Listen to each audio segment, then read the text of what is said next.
नमस्कार, मैं रवीश कुमार। एक पाठक के रूप में आपका कर्तव्य बनता है कि जब भी सरकार करोड़ों रुपए खर्च कर अपने काम के बारे में विज्ञापन छपवाए तो उसे गौर से पढ़ें। यह आपका ही पैसा है, आपके टैक्स के पैसे से सिर्फ जेएनयू नहीं चलता है, सरकारी विज्ञापन भी छपते हैं। आज यूपी के अखबारों में प्रधानमंत्री के दौरे को लेकर पूरे पन्ने का वृहद विज्ञापन छपा। इस विज्ञापन से वाराणसी में हो रहे कार्यों की जानकारी तो मिली ही, साथ ही यह भी पता चला कि कार्यक्रमों के वर्गीकरण और भाषा में किस तरह के बदलाव आ रहे हैं। मुमकिन है ऐसे बदलाव कई साल पहले आ चुके हों, लेकिन मेरी नज़र आज पड़ी है, इसके लिए माफ़ी चाहूँगा। यह वही विज्ञापन है जिसकी बात कर रहा हूँ। इसमें बलशाली अक्षरों बोल्ड लेटर्स में लिखा है कि सांस्कृतिक नगरी काशी में 1583 करोड़ की परियोजनाओं का लोकार्पण और शिलान्यास। इस विज्ञापन में लिखा है कि प्रधानमंत्री कई परियोजनाओं का उद्घाटन करेंगे। परियोजनाओं से आप या हम यही समझते हैं कि बड़ी बड़ी योजनाएं होंगी, लेकिन प्रशासन के रूटीन काम को भी परियोजनाओं की सूची में शामिल किया गया है। यहां बताना समीचीन होगा कि सांसद और प्रधानमंत्री के तौर पर प्रधानमंत्री किसी भी चीज का उद्घाटन कर सकते हैं, मगर प्रस्तुत एंकर यहां कार्यों के वर्गीकरण और उन्हें व्यक्त की जाने वाली शब्दावलियों में आई विसंगतियों को उजागर करने का प्रयास करना चाहता है। In simple English, the anchor wants to highlight the contradictions between the scale of work, the division of work and the words used for those works. Different works should be defined by different sets of words. One should not use one word to define all kind of works.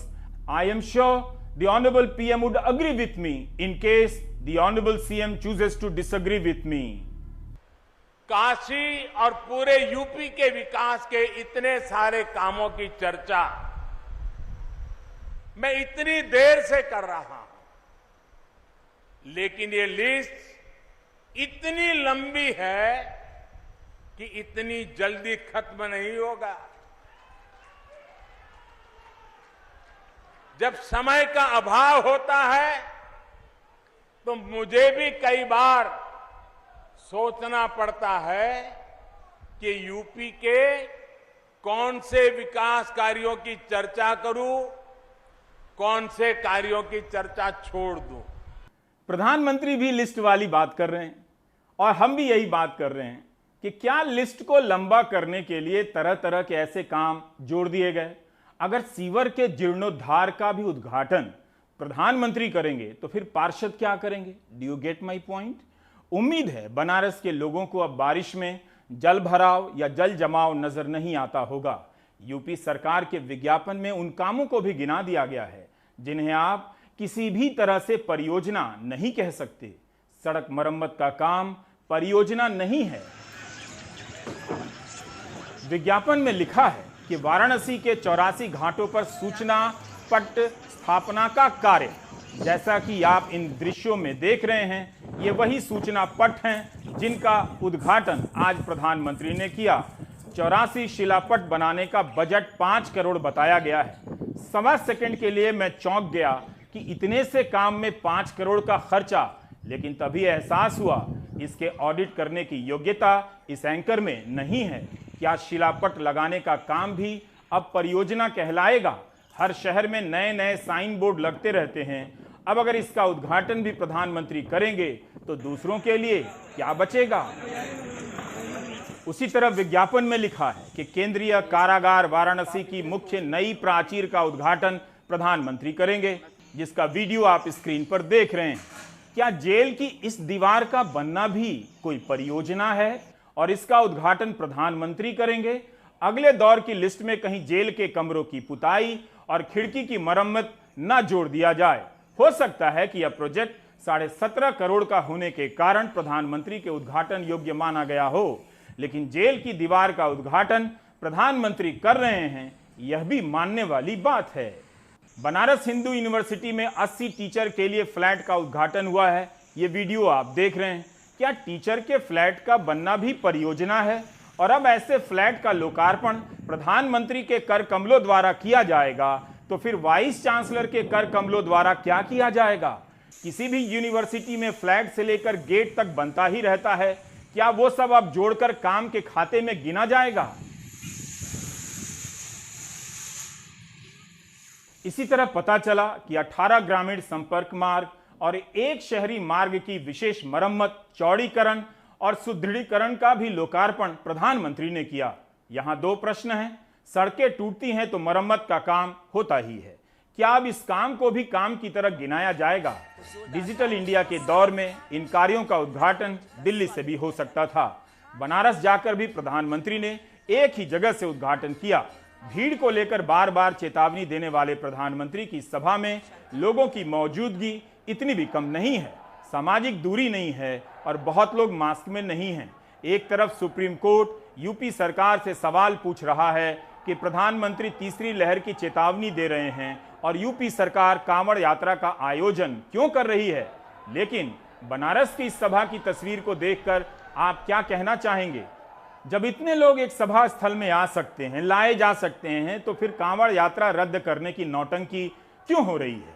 Kanwar यात्रा से कम कई लोगों के रोजगार भी जुड़े हैं। जब तक भीड़ को लेकर हमारे रवैये में एक रूपता नहीं आएगी, तब तक ऐसे फैसले विचित्र लगेंगे कि आप कांवड़ यात्रा रोक रहे हैं और रैली को नहीं रोक रहे हैं।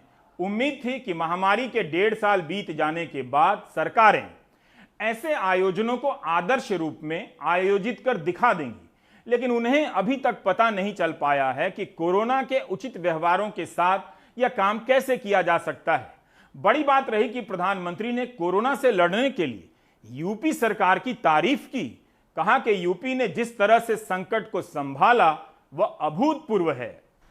बीते कुछ महीने हम सभी के लिए, पूरी मानव जात के लिए बहुत मुश्किल भरे रहे हैं। कोरोना वायरस के बदलते हुए और खतरनाक रूप ने पूरी ताकत के साथ हमला किया था, लेकिन काशी सहित यूपी ने पूरे सामर्थ्य के साथ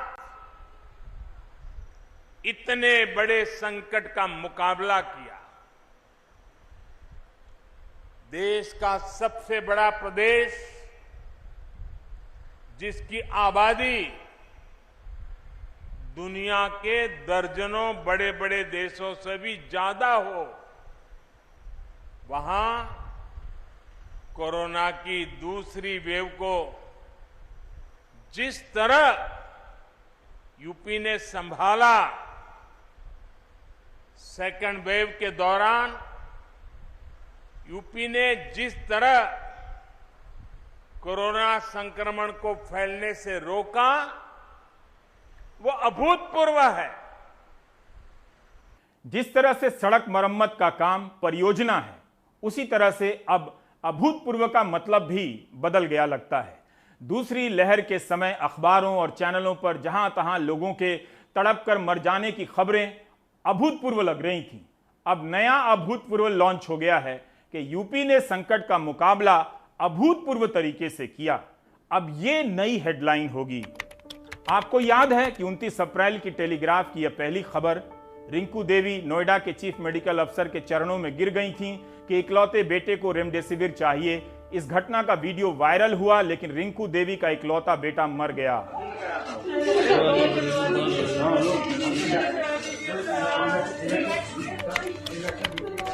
23 अप्रैल की यह खबर बीबीसी की है। चंद्रकला सिंह अपने बेटे विनीत सिंह की लाश के साथ ई रिक्शा में बैठी हैं। चंद्रकला विनीत को लेकर बनारस हिंदू यूनिवर्सिटी के अस्पताल गईं, लेकिन उसे भर्ती नहीं किया गया। बताया गया कि डॉक्टर नहीं है। चंद्रकला ने बताया कि बेटे की सांस टूट रही थी, उखड़ रही थी। एम्बुलेंस मांगी, ऑक्सीजन मांगा, लेकिन कुछ नहीं मिला।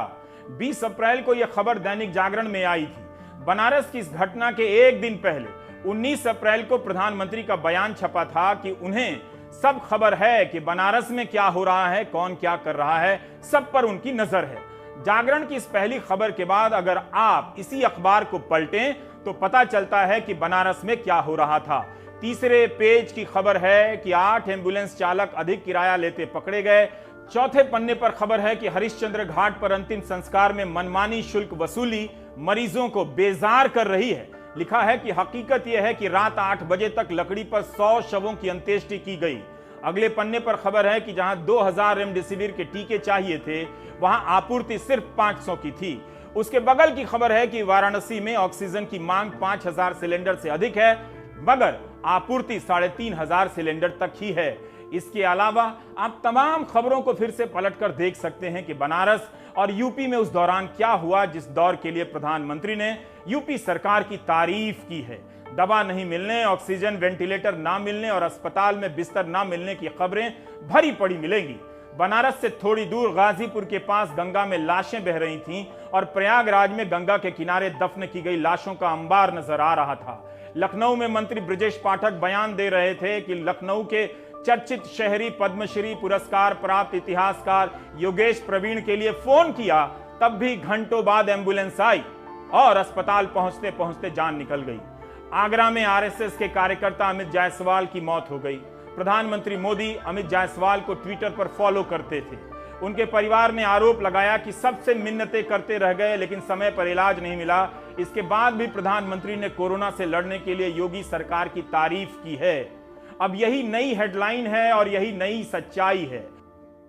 बनारस से अजय सिंह की कुछ पुरानी रिपोर्ट का कुछ हिस्सा दिखाना चाहता हूं, ताकि इस दौरान अभूतपूर्व कार्यों के लिए आप भी यूपी सरकार की तारीफ कर सकें जिस तरह से प्रधानमंत्री ने की। शुक्रवार की सुबह वाराणसी के अखबारों में अपने एक साथी की मौत का मातम दिखता रहा। दैनिक जागरण के वरिष्ठ पत्रकार राकेश चतुर्वेदी गुरुवार रात कोविड की वजह से चल बसे। शहर के पत्रकार शोक और सकते में हैं। और जब वेंटिलेटर की जरूरत पड़ी तो समझ लीजिए कि लगा कि अब कैसे हो पाएगा, वेंटिलेटर मिलना मुश्किल था। बीएचयू अस्पताल से लापरवाही की खबरें पहले भी आती रही। इसके पहले एक मरीज अजय शुक्ला का एक वीडियो वायरल हुआ था।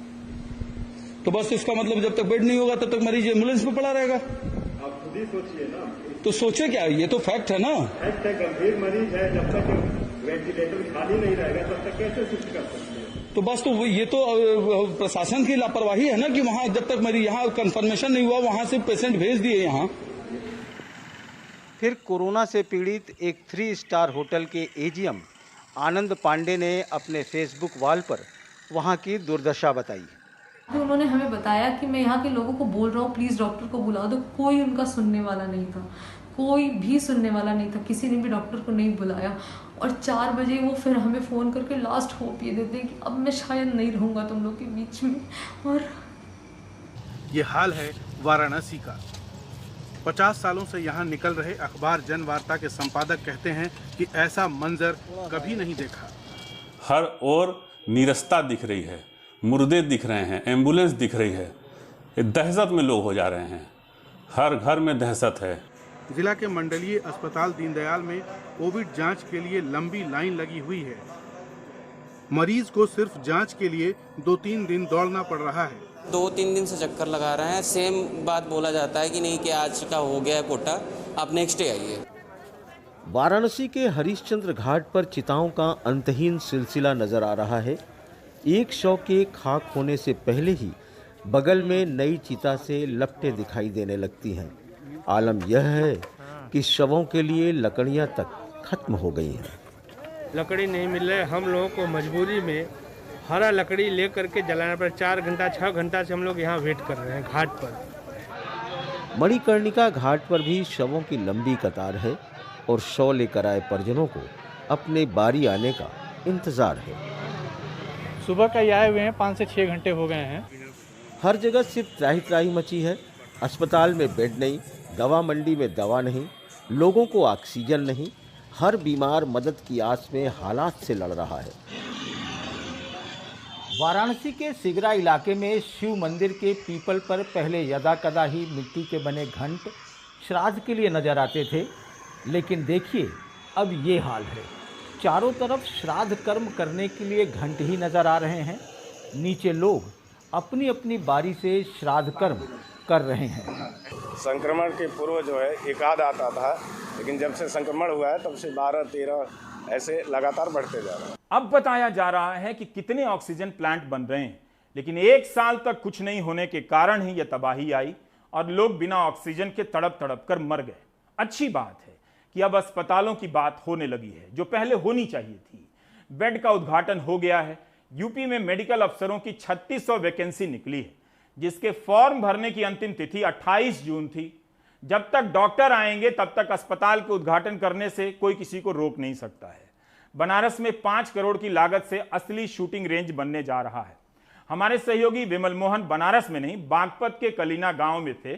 शूटर सौरभ चौधरी का गांव है जो टोक्यो ओलंपिक में जा रहे हैं। इस गांव से 20 किलोमीटर दूरी पर एक और गांव है जहां से कई अंतर्राष्ट्रीय खिलाड़ी निकले हैं। हाथों में ईंट बांधकर पिस्टल होल्डिंग का अभ्यास। यह अभ्यास धैर्य भी मांगता है और बाजुओं में ताकत भी। चाहे सर्दी हो या गर्मी, 8 साल के बच्चों से लेकर 30 साल के युवाओं तक सभी रोज बागपत के बिनौली गांव में यहां शूटिंग प्रैक्टिस के लिए आते हैं।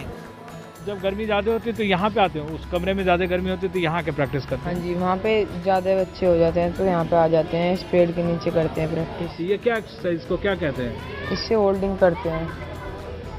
होल्डिंग के लिए ईंट बांध के करते हैं सब लोग, हाँ जी, है ना? हाँ जी। शहरों में इसके लिए वेट्स होते हैं, उस तरह से लोग अभ्यास करते हैं, लेकिन यहाँ पे गाँव में एक देसी तरीका है, ईंट बांध देते हैं हाथ पे और इसको कितनी देर तक रखते हो बच्चे? 1 मिनट तक। 1 मिनट तक हाँ रखो ऐसे, इससे हाथ फिर स्टिल रहता है। और क्या लगा सबसे अच्छा सौरभ भैया में प्रैक्टिस करते हुए? सौरभ भैया में बस ये अच्छा लगा कि वो ज़्यादा से ज़्यादा होल्डिंग करते थे और शांत भाव से होल्डिंग करते थे। आप लोग सब सौरभ की तरह बनना चाहते हो? हाँ जी, सौरभ जैसा ही बनना चाहते हैं। इसे आप जुगाड़ टेक्नोलॉजी कह सकते हैं, लेकिन टोक्यो ओलंपिक में इस तकनीक से तैयार एक युवा पदकों की होड़ में होगा। मोनू और युविका जैसे अंतर्राष्ट्रीय स्तर के शूटर्स को तो टारगेट ओलंपिक पोडियम यानी टॉप्स स्कीम के तहत मदद भी मिलती है, मगर वो इस गांव आते हैं तो फिर इन्हीं सुविधाओं के साथ प्रैक्टिस करनी पड़ती है। इसी अभ्यास से कोच अमित श्योराण ने 5 अंतर्राष्ट्रीय शूटर तैयार किए हैं। उनकी ये शूटिंग रेंज किराए की जगह पर है, संसाधनों की कमी है, लेकिन कोचिंग का उनका शौक और लगन उनके सपने के आड़े नहीं आया। ये वो शूटिंग रेंज है जहां सौरभ चौधरी अभ्यास करते हैं किसी भी इंटरनेशनल टूर्नामेंट में जाने से पहले, और उनकी कामयाबी के पीछे जो सबसे बड़ा हाथ है, जो उनके पहले कोच हैं, 18 अप्रैल 2015 को यहाँ आए थे, वो अमित श्योरन साहब हैं, जो और बाकी बच्चों को सिखाते हैं। और दाद देनी पड़ेगी कि कलीना मेरठ में आता है और वहाँ से ये बागपत 12-13 किलोमीटर दूर, इतने छोटे गांव में। पहले तो मैं ये जानना चाहूँगा कि आपको क्या सूझी कि आपने यहाँ पे बच्चों को सिखाने का शुरू किया और फिर सौरभ आपके पास आए 2015 में? सर, मैं भी शूटिंग करता था 2000 और 2001 तक मैंने भी 2 साल शूटिंग की है, और उस समय ज़्यादा फैसिलिटी थी नहीं शूटिंग के लिए, ज़्यादा मतलब वेपन वगैरह नहीं थे उस समय सुविधाएं। फिर पापा मेरे एक्सपायर हो गए उसी दौरान, तो मैं छोड़ना पड़ा था मेरे को ये गेम, लेकिन कहीं ना कहीं वो कीड़ा मेरे दिमाग के अंदर था। तो मैंने ऐसे 3 सेट लगाया था, एक छोटा सा सेट, और 6-7 बच्चे मेरे पास थे उस समय। द्रोणाचार्य को अर्जुन मिल गया 2015 में। जी बिल्कुल। सौरभ चौधरी ने वर्ल्ड कप समेत कई अंतर्राष्ट्रीय पदक जीते हैं। उन्हें मान सम्मान, पैसा और सुविधाएं भी मिली। ओलंपिक की तैयारी के लिए एशियाड के बाद सौरभ ने घर पर भी एक शूटिंग रेंज बना ली। ये सौरभ चौधरी के घर की शूटिंग रेंज है, 10 मीटर का शूटिंग रेंज इन्होंने बनाया हुआ है। उनके बड़े भाई नितिन भी आजकल शूट करते हैं और नेशनल्स आप खेल के आए भोपाल में। तो ये उन्होंने बनाया कि बारिश हो या किसी और मौसम में ये घर के अंदर वो प्रैक्टिस कर सकते हैं। और ये मैं लकी हूँ कि ये सौरभ चौधरी और उनके भाई की पिस्टल मेरे हाथ में है, और ये जो बनाया है इसका बहुत फ़ायदा हुआ। ये तो इंटरनेशनल मेडल मिलने के बाद बनाया है। ज़रूर सर, ज़रूर। ये एशियन गेम में मेडल लाया था, उसके बाद ही ये बनाया था। जहाँ प्रैक्टिस करता है वहाँ पे सिर्फ सिंपल लाइन है ऐसी, जब कंपटीशन खेलने जाता है बाहर वहाँ मिलती है फिर ये वाली लाइन इलेक्ट्रॉनिक। तो ये सेटअप फिर घर पे करना पड़ा प्रैक्टिस के लिए, ताकि प्रैक्टिस अच्छे से हो पाए, और मौसम भी ख़राब हो या कुछ प्रॉब्लम आए तो फिर घर में प्रैक्टिस अच्छे से हो जाए। और प्रैक्टिस रोज़ होती है, लेकिन प्रैक्टिस कभी छूटती नहीं? प्रैक्टिस डेली होती है। लेकिन सौरभ जैसे शूटर्स को तैयार करने वाले कोच अमित पर अभी तक किसी का ध्यान नहीं गया है। उनके पास सुविधाएं होती तो वो देश को कई और शानदार शूटर्स दे सकते थे। बहरहाल अमित के शिष्य सौरभ टोक्यो ओलंपिक में पदक के मजबूत दावेदार हैं। सर 2015 में स्टार्ट किया पहली बार। उसको बचपन से शौक था शूटिंग का, और हमारे गांव से कुछ बच्चे भी करते थे, तो उनको देख के उसको भी ज़्यादा इच्छा हुई कि मैं भी जाऊंगा करने के लिए। तो 2015 में स्टार्ट किया और तब से अब तक अच्छा ही कर रहा है, मेहनत करता है काफ़ी। बच्चे की इच्छा थी मैं गेम में जाऊँ, स्पोर्ट में जाऊँ, बच्चों को सुनकर सभी प्रभावित हुआ, तो हमने सोची मैं चल ठीक है तो करे तो कर लेगा। जो दबाव में आते हैं आप लोग, बच्चे पे दबाव नहीं बने, क्या करते हैं आप? हाँ जी, बहुत चिंता सी तो हो जाती है, बहुत घबराहट से हो मेरे पे, तो उसका कोई भी गेम देखा नहीं जाता। मेरठ जिले का कलीना गांव 5-6 साल पहले तक भारत के किसी आम गांव जैसा ही था। इस गांव के 19 साल के सौरभ चौधरी ने कोच अमित शेवराण की देखरेख में 6 साल पहले हाथों में जो पिस्टल उठाई, तो अब वो ओलंपिक के पदक पर निशाना साधने को तैयार हैं।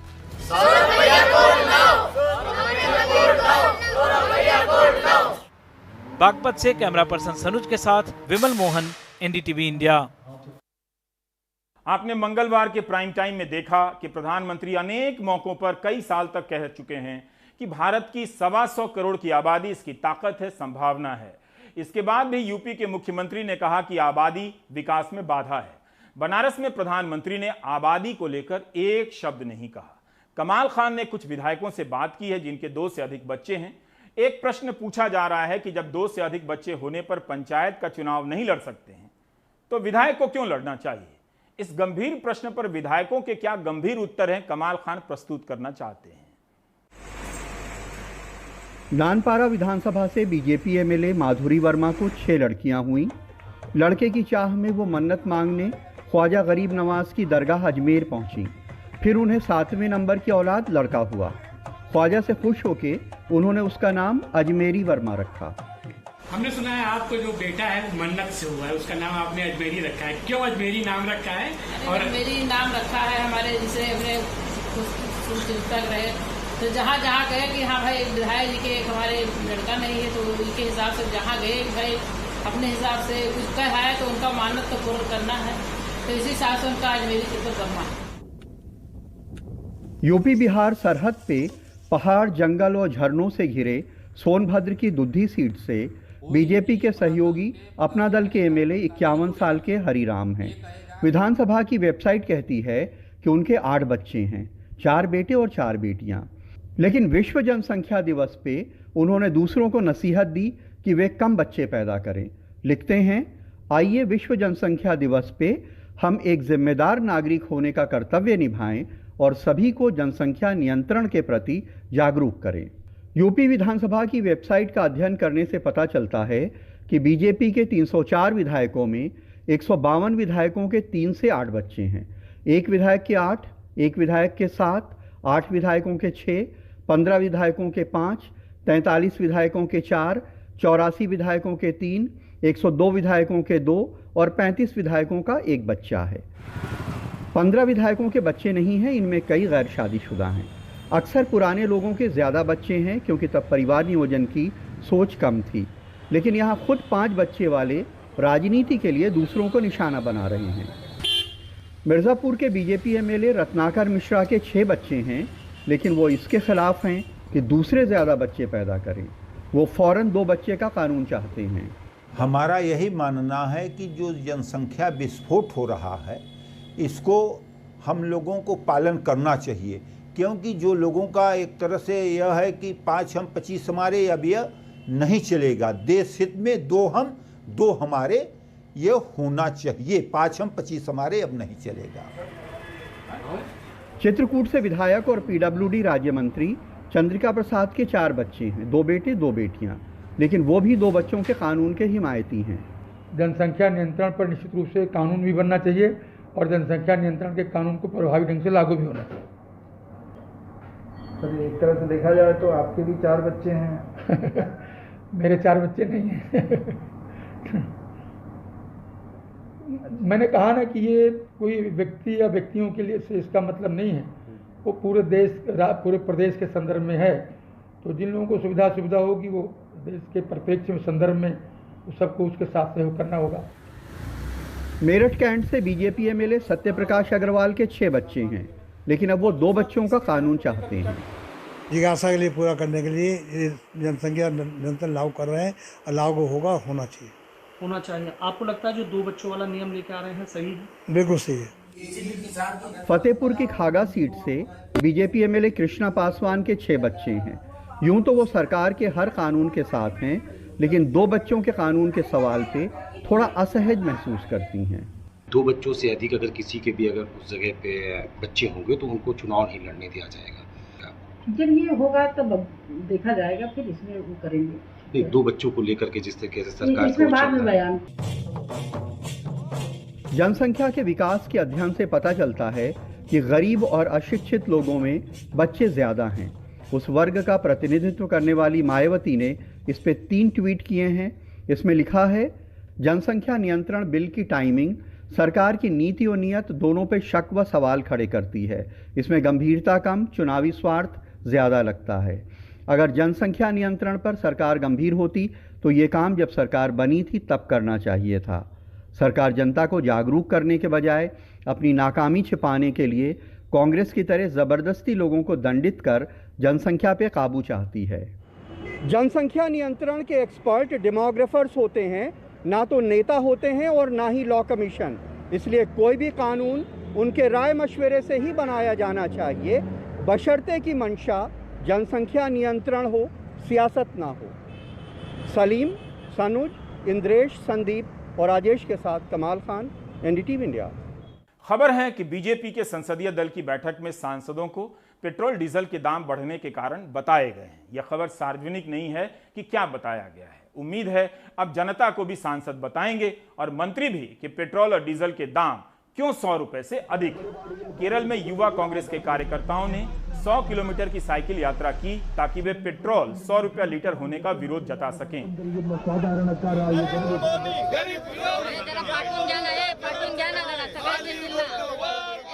मुंबई में कांग्रेस के कार्यकर्ताओं और नेताओं को ज्यादा साइकिल नहीं चलानी पड़ी। 1 किलोमीटर की साइकिल यात्रा से राजभवन पहुंच गए और पेट्रोल डीजल के बढ़ते दाम के खिलाफ प्रदर्शन हो गया। यहां भी कई लोग मास्क में नहीं दिखे। मुंबई में पेट्रोल 107 रुपए 54 पैसे लीटर मिल रहा है। कांग्रेस महंगाई को लेकर देश भर में प्रदर्शन कर रही है, लेकिन दिखाई नहीं दे रही है। समाजवादी पार्टी ने पूरे यूपी में आज कई मुद्दों को लेकर प्रदर्शन किया। सपा का प्रदर्शन महंगाई के अलावा लोकतंत्र को लूट तंत्र में बदलने के खिलाफ भी था। कहा गया कि ओबीसी समाज की महिला का चीरहरण हुआ है, पत्रकार पीटे गए हैं। एडिटर्स गिल्ड ने भी पत्रकारों के साथ मारपीट की घटना की निंदा की है। पंचायत चुनाव, जिला परिषद और ब्लॉक प्रमुख के चुनाव में आपने हिंसा की कई तस्वीरें देखी होंगी। इसके बाद भी प्रधानमंत्री ने कहा कि यूपी में कानून का राज कायम है। समाजवादी पार्टी के कार्यकर्ताओं को भी मास्क पहनना चाहिए था, सामाजिक दूरी बरतनी चाहिए थी। साइकिल डीजल के दाम भैया इतना ज्यादा बढ़ गया। कोरोना के दौर में जो नरसंहार हुआ उसकी हेडलाइन अब धुंधली हो रही है। नई हेडलाइन आने लगी है। एक हेडलाइन से दूसरी हेडलाइन के बीच आप खुद को बचाने की कोशिश जारी रखिए। मास्क नाक पर ही नहीं, आंखों पर भी लगा लीजिए। ब्रेक के बाद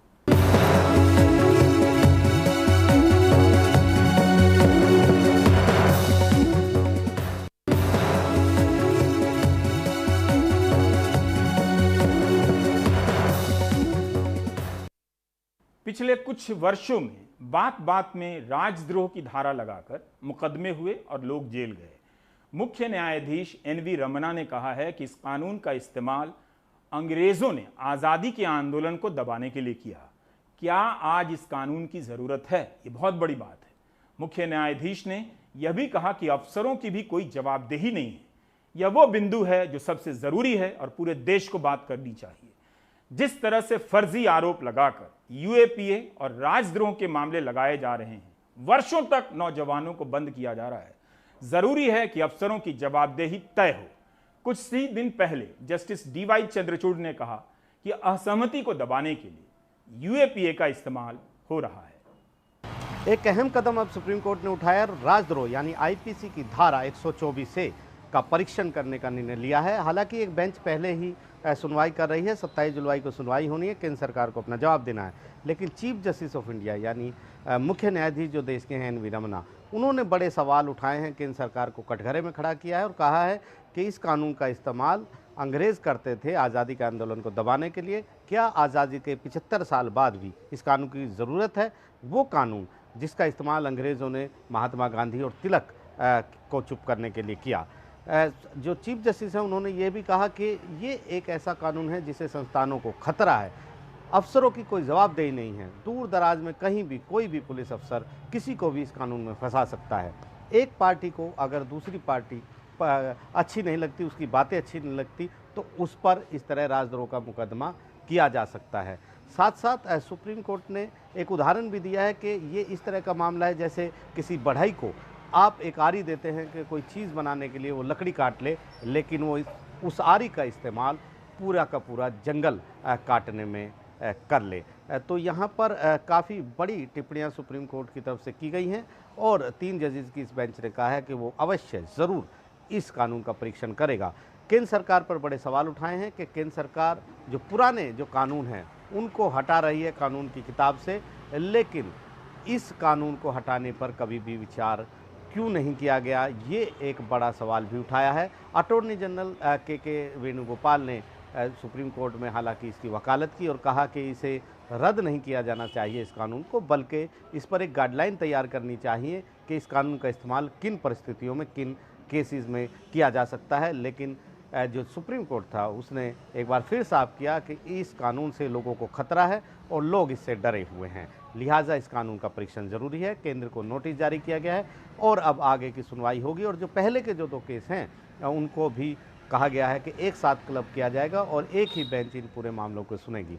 दरअसल यहाँ पर चुनौती दी गई है इस राजद्रोह के कानून की और कहा गया है कि इस कानून का बेजा इस्तेमाल होता है और सुप्रीम कोर्ट ने माना है कि इसका बेजा इस्तेमाल होता है, दुरुपयोग से सुप्रीम कोर्ट को चिंता है, ये भी कहा है। और सुप्रीम कोर्ट ने में जो याचिका दाखिल की गई है उसमें कहा गया कि 1962 में जब केदारनाथ का वर्सेस बिहार का जजमेंट आया था जिसमें इस राजद्रोह के कानून को सुप्रीम कोर्ट ने बरकरार रखा था, वो परिस्थिति अब बदल गई है। अब ये जो कानून है ये पूरी तरह से जो लोगों का बोलने की और अभिव्यक्ति की जो आज़ादी है, मौलिक अधिकार जो है अनुच्छेद 19 के तहत जो भारत के संविधान ने उन्हें दिया है, उसका पूरी तरह से उल्लंघन करता है, इसलिए इसको रद्द किया जाना चाहिए और सुप्रीम कोर्ट अब इस पर विचार करने को तैयार हो गया है। आप देख रहे थे प्राइम टाइम, नमस्कार।